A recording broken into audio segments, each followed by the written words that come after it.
In this part 4, you are going to develop your trading strategy and analyze the outputs. That's the last step before backtesting. In order to do so, in this Trading Analytics Project Challenge, you will have to implement the Bollinger Bands that we have seen during the class with Sami, how to implement it in Python. But what you're gonna have to do here is to use it in order to define at which moment you have to buy or sell Netflix shares.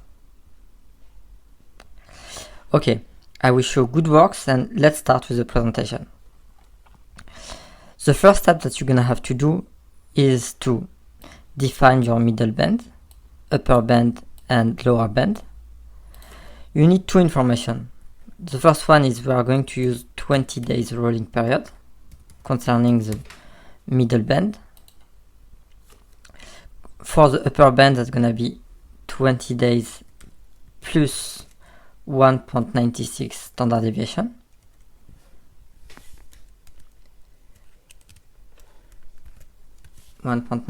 STD.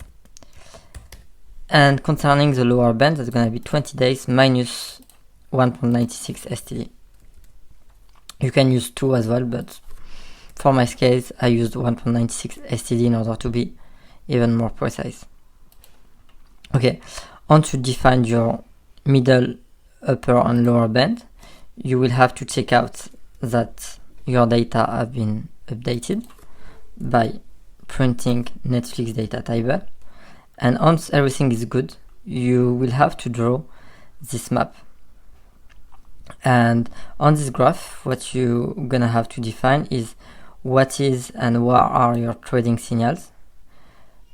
For instance, here you have to buy and here you have to sell. You will have to answer these two questions. During the period between the 15th of March 2020 and the 13th of June, what are the buying signals and the selling signals?